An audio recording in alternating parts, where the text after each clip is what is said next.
Well, hello from Cambridge, and welcome to SWaT. What, you are probably asking already, is SWaT. SWaT creates and builds value in a brand. SWaT is an acronym, of course, a toolkit, a checklist, a pathway to value creation. And no, this is not your typical Netflix SWAT team. We're not a military unit or a law enforcement agency. We don't wear flak jackets, no stun guns, no helmets, just a COVID mask. We do use special weapons and tactics, true, but our weapons are always non-violent. They never explode, they kill no one. If they destroy anything, they only destroy myths and prejudices, and our SWaT has just one very benign focus. Our SWaT just builds brands. It builds brands on many planes and in many contexts. It builds brands for personal confidence. It builds brands to change lives. It builds brands to make money. It builds brands to get votes and donations. It builds brands as a marketing program. It builds brands as a management tool. SWaT drives income and profits. It's a study aid, a checklist, a roadmap, a matrix. In every SWaT project, an object, person or idea is managed as what we call a brand. It is in a brand that value is created, is stored and sustained. So far, so familiar. What Marketing does is done by SWaT. The value built by SWaT impacts two distinct groups of stakeholders in two stages. First, the brand's potential customers, consumers, voters, donors, or what we call targets, and secondly, but most importantly, for the brand's owner or owners. First, these people we call targets. The first step of SWaT is to create value in the minds of a brand's actual or potential customers, voters, donors, subscribers. The value created in these minds is an expectation of a positive experience unique to the brand. A brand with a positive expectation has value for its targets, value which is reinforced each time they engage, passively or actively, with the brand, observe it, buy it, donate to it, vote for it, etc., and the expectation is seen to be well-founded. Brand value perceived over time secures loyalty to the brand, and that loyalty bestows another value on the brand, value which accrues to the brand's owner, brand asset value. So, secondly, the brand's owner.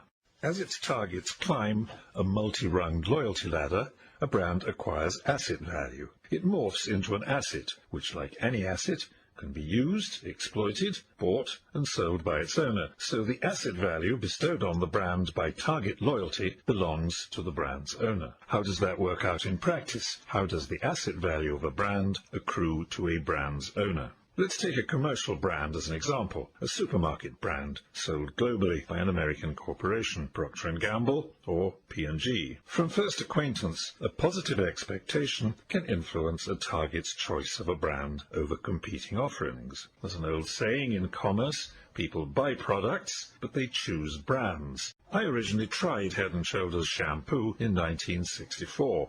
I needed a shampoo product and chose the brand, Head & Shoulders shampoo, because I expected the brand to fix my dandruff when nothing else had worked. A positive expectation. A positive expectation reinforced through repeated engagement repeatedly influences target's choice of the brand over competing offerings and propels the target towards brand loyalty. I've now been buying and using Head & Shoulders exclusively for nearly 60 years. I expect Head & Shoulders, and only Head & Shoulders, always to cure my dandruff. It does the business every time without fail. I will always choose H&S over competing brands. I am becoming what we call brand loyal. Trust in and loyalty to the brand bestows exchange value on the brand, which belongs to and potentially benefits its owner, in this case Procter & Gamble. Head & Shoulders' brand owner can expect their brand to be chosen regularly, at least by me. The owner enjoys a predictable level of future choice and purchase of the brand.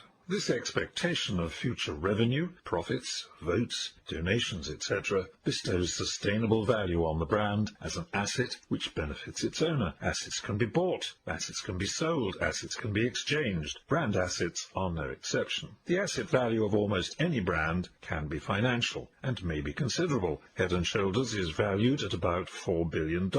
Its brand cash value, its BCV, is literally billions of dollars. That's a lot of loyal targets. I am not alone.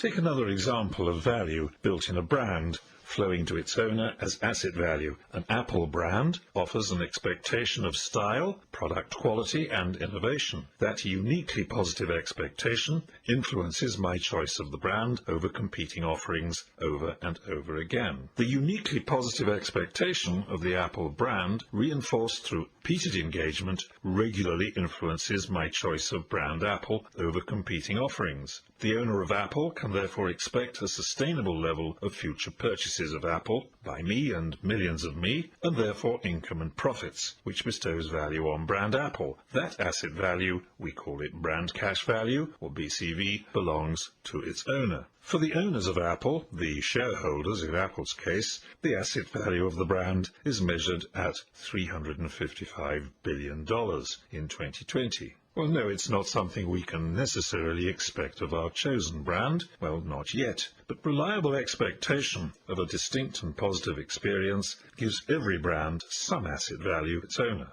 In fact, I'm not Apple loyal, I'm a Samsung person, but Apple is a better example. Samsung is worth a paltry $75 billion. My dishonesty was for a purpose. Please forgive. Finally, to secure and sustain this positive expectation, a brand should be recognized to be different and special. Going back to Head & Shoulders, I speak 100% truth. I have indeed bought and used Head & Shoulders since 1964. I see it as different, special. If I don't see Head & Shoulders as different and special in the way it fixes my dandruff when others don't, I won't choose it repeatedly over competing shampoos for nearly 60 years. To secure repeated choice and to deserve loyalty, a brand must be trusted to offer a reliably different and special experience. In summary, SWaT puts value in a brand. It gets a brand recognized by targets, customers, donors, voters, patients as different from competing brands, and special, more so than the brand would otherwise appear. As the brand is recognized as special over time, targets come to trust the brand, and with trust comes loyalty. Trust and loyalty bestow value on a brand, value which may well be financial, and that value belongs to the brand's owner. Okay, enough theory. Let's put SWaT to work. Join me in the next video.